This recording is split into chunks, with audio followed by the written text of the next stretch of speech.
Hello everyone, welcome back to my YouTube channel, and today I am here with exercise 3.3. So let's get started. So our first question is, show that the system of equation, this equation and this has infinite many solution. So infinite many solution के बारे में मैंने आपको introduction video में बताया था, जो कि 3.1 से पहले हमने बेसिक इंट्रोडक्शन पढ़ा था. सो उसमें इनफाइनाइट मैनी सॉल्यूशंस के बारे में था कि जब हमारे पास इक्वेशंस के इनफाइनाइट मैनी सॉल्यूशंस होते हैं तो हमारे जो सिस्टम ऑफ इक्वेशन होती है वो कैसी सिस्टम ऑफ इक्वेशन होती है, कंसिस्टेंट. और उसकी हमारे पास कंडीशन होती है. ऐसा कब होता है? a1/a2 is equal to b1/b2 is equal to c1/c2. जब हमारे पास दोनों इक्वेशन के जो a1/a2 का रेशियो, b1/b2 का रेशियो एंड c1/c2 का रेशियो तीनों का इक्वल होगा, तब हमारे पास सिस्टम कंसिस्टेंट होगा और तभी हमारे पास इनफाइनाइट मैनी सॉल्यूशन होंगे. So let's check these two equation. First equation है हमारे पास x/2 plus y/3 is equal to 1/6. So आपको पता है जब भी आपके पास ऐसे इक्वेशन मिलती हैं, सबसे पहले आप इन इक्वेशन को सिंपलेस्ट फॉर्म में चेंज करते हैं. So taking LCM 6, 3x plus 3 to the y, 2y is equal to 1/6. So 6 से 6 cancel out and our equation is 3x plus 2y is equal to 1. And second equation क्या given है हमारे पास? 3x plus 2y is equal to 1. So इस equation में आपके पास a1 क्या है? a1 is 3 and b1 is 2 and c1 is 1. And इस इक्वेशन में a2 आपके पास क्या है? 3, b2 आपके पास 2 एंड c2 आपके पास 1. x का कोफिशिएंट हमारे पास a होता है, y का कोफिशिएंट हमारे पास b होता है एंड कांस्टेंट हमारी c होती है. Okay, so according to this condition a1/a2, a1 है हमारे पास 3, a2 b3 is equal to b1 आपके पास 2 है, b2 भी आपके पास 2 है, c1 आपके पास 1 है एंड c2 भी आपके पास 1 है. सो 3 से 3 कैंसिल आउट, 2 से 2 cancel out. So 1 is equal to 1 is equal to 1. तो ये कंडीशन हमारी एग्जैक्टली मतलब हमारी सही प्रूव हो रही है. So we can say this system of equation has infinite many solution. So आगे आप लिख सकते हैं. Okay, so comes to the next question. Question number second is, second question में हमारे पास कहता है कि शो करो कि show that the system of equation x minus Y is equal to 3 and 2x plus 3y is equal to 7 has unique solution.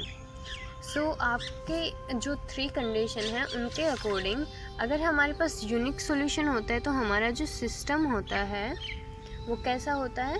Consistent. और उसके जो कंडीशन होती है हमारी, कब हमारी इक्वेशन यूनिक सॉल्यूशन होगा और कब हमारा सिस्टम कंसिस्टेंट सॉल्यूशन सिस्टम होगा, तब हमारे पास कंडीशन क्या होनी चाहिए? a1/a2 is not equal to b1/b2. So let's check. First equation है आपके पास x minus Y is equal to 3.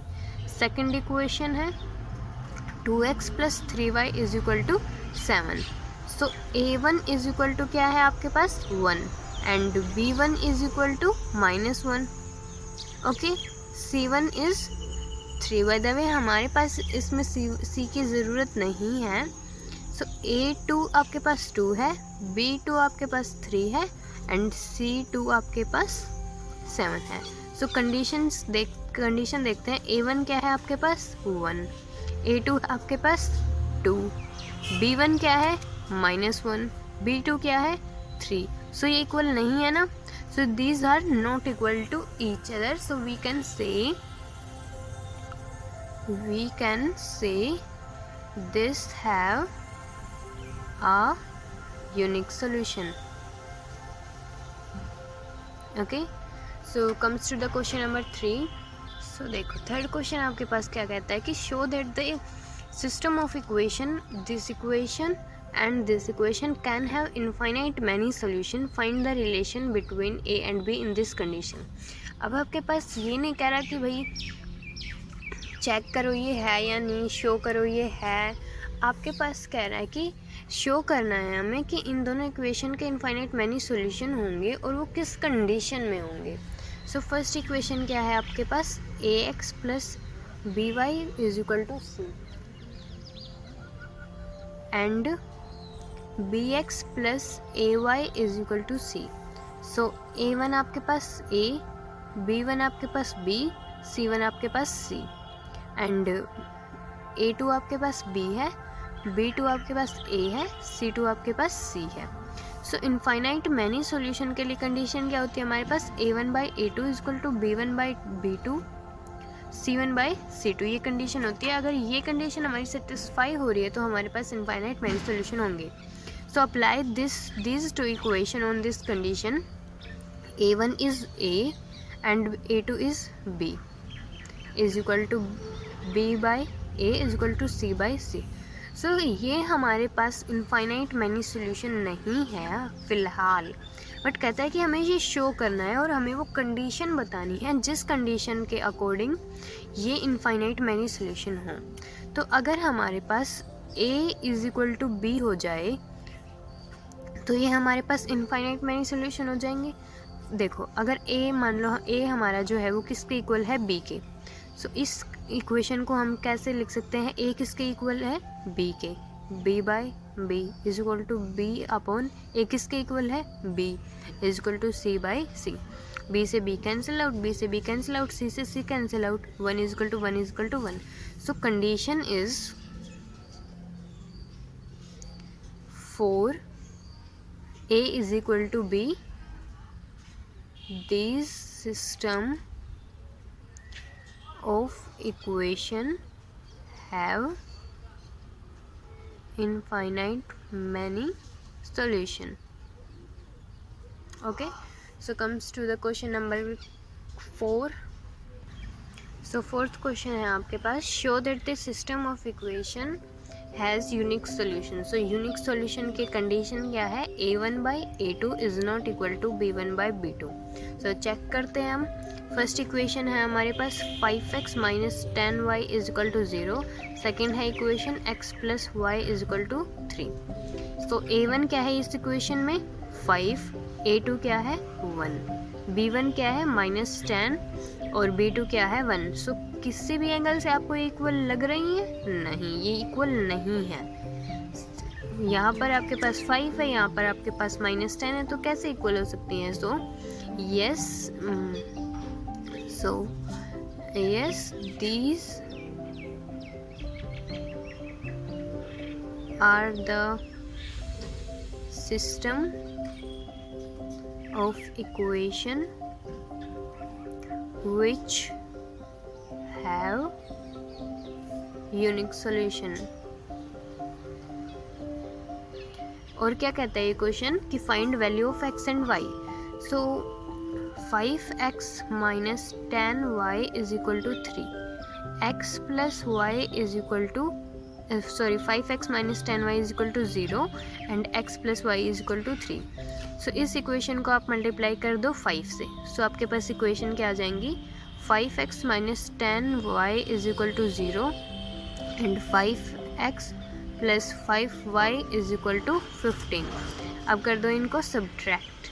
So subtract करेंगे तो 5x से 5x कैंसिल आउट और यहाँ आपके पास क्या आएगा, -10x minus 5x minus 15y is equal to -15। -15 से -15 cancel out, y is equal to 1। ये y की वैल्यू आप चाहे इक्वेशन सेकंड में पुट करो या चाहे इक्वेशन फर्स्ट में पुट करो। सो हम पुट कर देते हैं इक्वेशन सेकंड में, x plus Y is equal to 3। y क्या है आपके पास 1, सो x आ जाएगा आपके पास 2। x आपके पास 2 आ गया, y आपके पास 1 आ गया और हमने प्रूव भी कर दिया कि इस इक्वेशन के यूनिक सोल्यूशन है। So come to the question 5।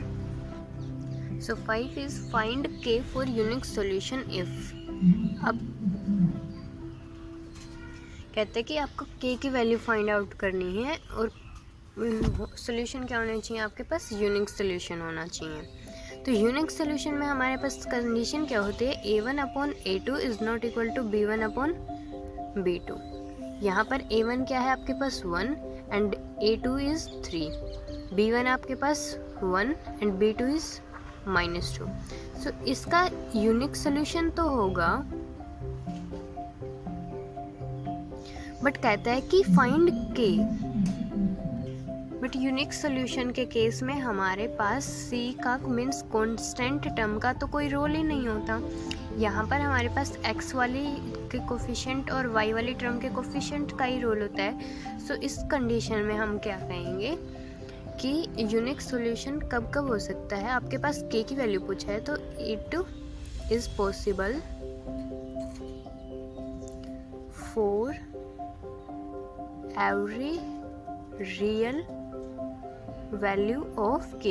So k की कुछ भी रियल वैल्यू होनी चाहिए, कुछ भी वैल्यू हो सकती है, क्योंकि हमारे पास यहाँ पर हमारे पास a और b की वैल्यू की वजह से यूनिक सॉल्यूशन वेरी करता है। हमारे पास c का कोई रोल नहीं है। सो c की वैल्यू कोई रियल होनी चाहिए, बट कोई भी हो सकता है, कोई भी वैल्यू हो सकती है। Okay, so come to the question 6। अब इस क्वेश्चन में देखो आप, ये सेम क्वेश्चन है, इसमें भी आपके पास यही पूछा है कि k की वैल्यू फाइंड आउट करो। k इस क्वेश्चन में आपके पास सेकंड इक्वेशन में था, इस क्वेश्चन में आपके पास फर्स्ट इक्वेशन में। कंडीशन क्या है, a1/a2 is not equal to b1/b2। अगर ये कंडीशन है आपके पास तो आपका सोल्यूशन यूनिक सोल्यूशन होगा। तो a1 आपके पास 1 है, a2 आपके पास 2 है, b1 आपके पास 1 है, b2 आपके पास 2 है। सो ये दोनों तो इक्वल हैं। सो मीन्स जो हमारी ये कंडीशन है ये अप्लाई नहीं हो रही, तो मीन्स ये यूनिक, इस इक्वेशन का unique solution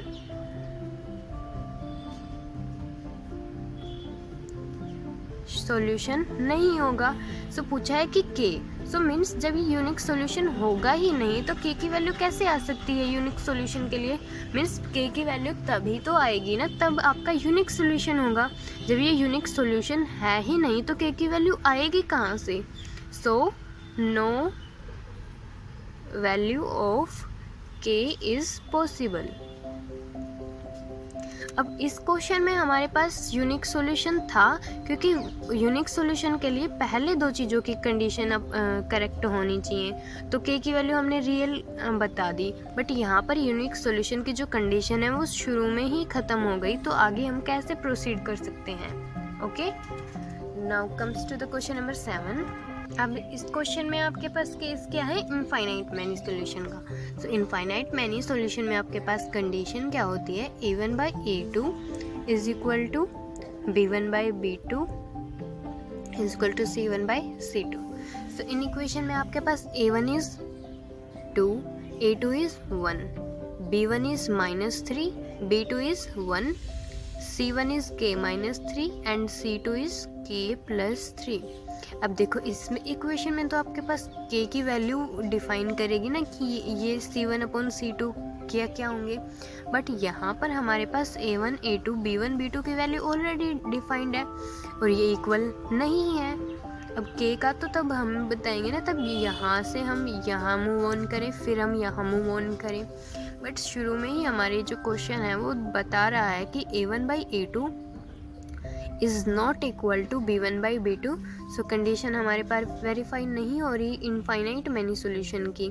same as question number 6 है आपका, जब ये इनफाइनाइट मैनी सॉल्यूशन है ही नहीं तो no value of k is possible. अगर ये दोनों इक्वल होते तो हम इस थोड़ा उम्मीद कर सकते थे कि फिर हम k की वैल्यू फाइंड आउट करते इसको लेकर, इस सेकंड और थर्ड एक्सप्रेशन को लेकर, बट हमारे पास फर्स्ट और सेकंड एक्सप्रेशन ही इक्वल नहीं है, तो मीन्स यूनिक सॉल्यूशन ही नहीं है, तो हम k की वैल्यू फाइंड आउट नहीं कर सकते, means no value of k is possible.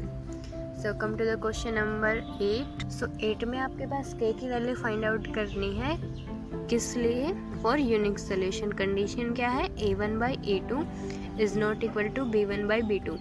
सो इस इक्वेशन को आप डायरेक्टली मत करने लग जाना, क्योंकि आप देखो x के नीचे x वाली टर्म नहीं है, सो हम इनको पहले अरेंज कर लेते हैं। 2x + y is equal to 3, x + ky is equal to 8।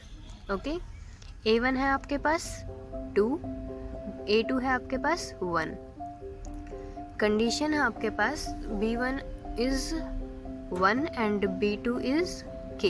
सो आपके पास ये आई है और आपको फाइंड आउट करनी है यूनिक सोल्यूशन की वैल्यू। सो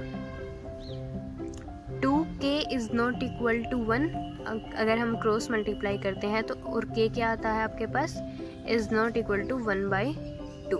मीन्स जो K है आपका वो 1/2 के इक्वल नहीं होना चाहिए, अगर हमें क्या चाहिए, यूनिक सोल्यूशन चाहिए। So K is not equal to 1/2 is the answer. Okay, K हमारा 1/2 के इक्वल नहीं होना चाहिए अगर हमें यूनिक सोल्यूशन चाहिए तो। Now 9th question is, 9th में आपके पास क्या है, इनफाइनाइट मैनी सोल्यूशन। उसकी कंडीशन क्या है, A1/A2 is equal to B1/B2 is equal to C1/C2। इस एक्सरसाइज को करने से पहले जो 3 पॉइंट्स हैं, जो 3.1 के एक्सरसाइज के पहले हैं, वो आप ज़रूर याद कर लेना कि कब आपके इक्वेशन कंसिस्टेंट है, कब इनकंसिस्टेंट है, इनकंसिस्टेंट के लिए क्या कंडीशन है, यूनिक सोल्यूशन के लिए क्या कंडीशन है। क्योंकि अब आप देख रहे हो ये एक्सरसाइज फुल्ली बेस्ड है उन 3 कंडीशंस के ऊपर। अब देखो, अगर आपको नहीं पता होता इनफाइनाइट मैनी सोल्यूशन के लिए अगर हमें ये चाहिए होता है तो आप क्वेश्चन के लिए कैसे आगे प्रोसीड करते है ना। तो एक बार उनको रिवाइज ज़रूर कर लेना। सो हमें अब देखो, A1 क्या है आपके पास 2, B1 A2 क्या है 4 इज इक्वल टू B1 क्या है आपके पास 3, B2 आपके पास है 6 is equal to C1 is 5 and C2 is K। अब 2 2 ज़ा 4, 3 2 ज़ा 6, तो 1/2 is equal to 1/2 is equal to 5/K। अब देखो, एक हमने क्वेश्चन किया था पहले इनफाइनाइट वाला, उसमें यही दोनों इक्वल नहीं थे और आपको K की वैल्यू फाइंड आउट करनी थी। तो हम कैसे फाइंड आउट करते हैं, उस क्वेश्चन में हमने आंसर दिया था no value of K is possible. But इस क्वेश्चन में देखो आपके पास A1/A2 एंड B1/B2 इक्वल है, तो हम यहाँ पर K की वैल्यू फाइंड आउट कर सकते हैं। K की वैल्यू फाइंड आउट करने के लिए चाहे आप एक्सप्रेशन फर्स्ट एंड थर्ड ले लो या सेकंड एंड थर्ड ले लो, कोई भी ले लो। So 1/2 is equal to 5/K हमने लिया है and K is equal to 10 हो जाएगा क्रॉस मल्टीप्लाई से। K की वैल्यू आपके पास आ गई 10। सो अब हम करते हैं इस वीडियो का last question, not the last question of this exercise but the last question of this video, question number 10। सो इसमें आपके पास यूनिक सोल्यूशन के लिए K की वैल्यू फाइंड आउट करनी है। उसके लिए कंडीशन है A1/A2 is not equal to B1/B2। So generally बच्चे ये गलती कर देते हैं कि सीधा ऐसे लिख लेते हैं K/K is equal to 1/-1, K से K cancel out, 1 is equal to -1 not equal. But आपको ऐसा नहीं करना है, आपको एक बार देख लेना है, क्योंकि जनरली हमारे पास मोस्टली केसेस में K के X के नीचे X ही लिखा होता है। तो एक बार आपको चेक कर लेना है। ओके, अब देखो यहाँ पर पहले Y की टर्म लिखी है, जनरली X की टर्म लिखी होती है बट यहाँ पर Y की लिखी है। अगर हम जल्दी जल्दी में करते तो K लेते, सो इससे हमारी मिस्टेक हो जाती है। So KX + Y is equal to 10। अब आपके पास क्या है, -X + KY is equal to 7। Okay, so A1 आपके पास क्या है K एंड A2 आपके पास क्या है -1, B1 आपके पास है 1 एंड B2 आपके पास है K।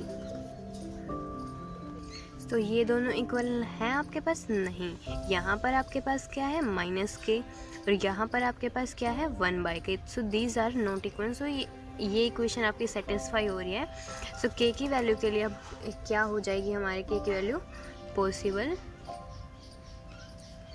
for any real value of K। okay, so this is the last question of this video। so यहाँ तक हमने 10th क्वेश्चन तक कवर किए हैं। एक्सरसाइज कंप्लीट हम नेक्स्ट वीडियो में करेंगे। so वो 3 कंडीशन जो है यूनिक सोल्यूशन की, इनफाइनाइट की एंड कंसिस्टेंट इनकंसिस्टेंट, जो भी आपके पास 3 कंडीशन है वो आपको रिवाइज कर लेनी है, क्योंकि उसी के ऊपर ये एक्सरसाइज है। सो होप सो आपको क्वेश्चन समझ में आए होंगे। So please like my video, share with your friends, and don't forget to subscribe my channel.